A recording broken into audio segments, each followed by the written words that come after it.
You focusing on, doing your training stuff. And then you started YouTube. Like, what was your first big video on YouTube? Like, damn, this is it. It was a chest workout. So we had a perfect storm, right? All the ingredients. So it was a workout with me, CT Fletcher. That's Pops. That's the general. CT, salute. Yeah, man, historical. That's the Godfather. Man, for sure. You feel me? And Big Rob. And it was just like, so this is it just kind of shifted how people looked at content and did content. Before that, like, I liked like Ronnie Coleman videos and Branch Warren, like the hardcore, grimy, getting after it, right?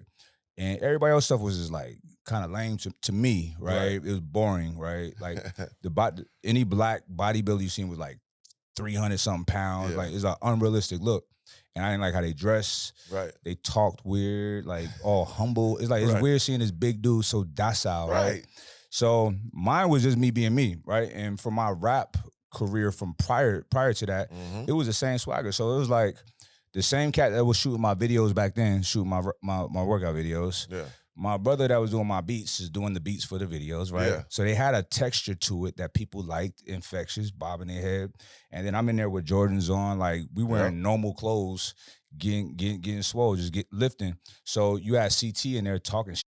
Right. Like, you know how it is in black culture, we talk shit, we all pop day. shit. That's what right? we do. Exactly. So it's gonna motivate you or it's gonna crush you. You feel me? So, and of course, it's motivating. That's Pops, right?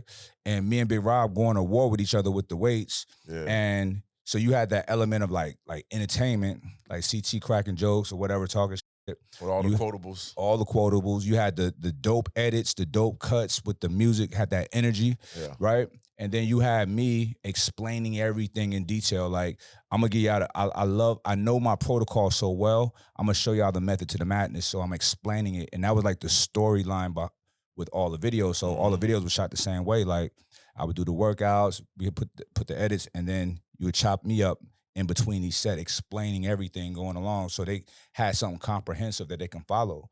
So that was just a perfect storm, a perfect combination. That was the first video that went viral. And it was crazy, bro, because I started going to like little events, fitness events. Yeah. And I'd be there with like certain bodybuilders who, you know who they are. And people would just come up to me. And I'm like, you don't see this right here? Right. And I wasn't getting it. And then I was kind of on edge because I'd be seeing people like looking at their phone like this and then looking up. Yeah.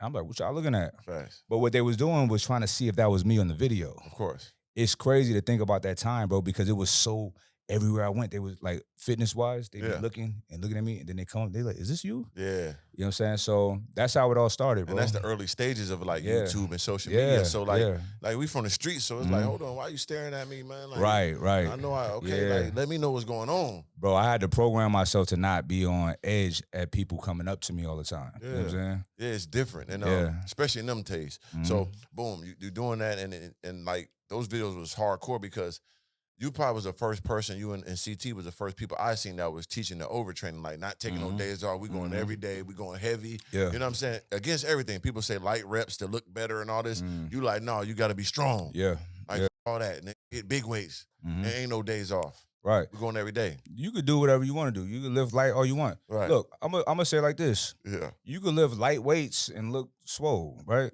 But you ain't strong. Yeah. And your confidence ain't there. Right. And you're going to look crazy when I'm smaller than you and I outlift you. You know what I'm saying? My thing was always being strong as right? My shit was like, and I never been the biggest dude. Right. So, and I used to like going in the gym and outlifting big right? Even to this day, it's kind of stupid, but if I see somebody getting after it, right, I gotta go outdo them what they doing. I don't care what I'm on that day. Right. I got okay. Let me go over there too. Let me like you know what I'm saying? It's kind of like marking your territory, but it is what it is. I like that competitive spirit because maybe that'll motivate him to outdo me. Yeah, it's you like that. Especially like in Miami. Yeah.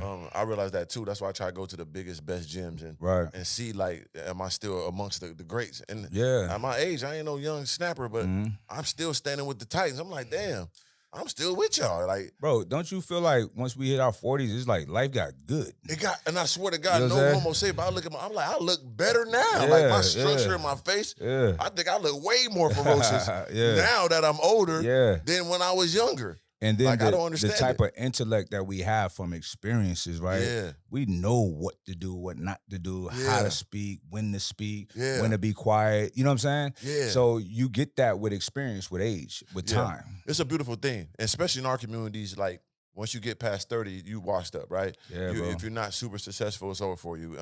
Or no one want to listen to you. But nowadays, what we've done in the corridors, we open up through social media and YouTube and marketing, is that people do look up to us now. Now the older guys are accepted because we look so good, we so fly how we do it, that we made it cool to get older now.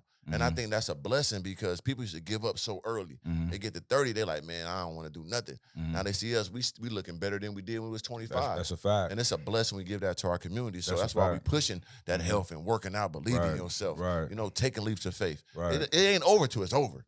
You know what I'm saying? It ain't gonna ever be over for me. Like, Me either. Cause here's the thing, bro. Like, you got the same ring as Tupac, right? Right. I fucks with that. I appreciate that. And Tupac had the outlaws, immortal outlaws, For right? sure. I'm an outlaw, right? Yeshua, who they call Jesus, was an outlaw, right? You are outlaw. Most definitely. And we live forever.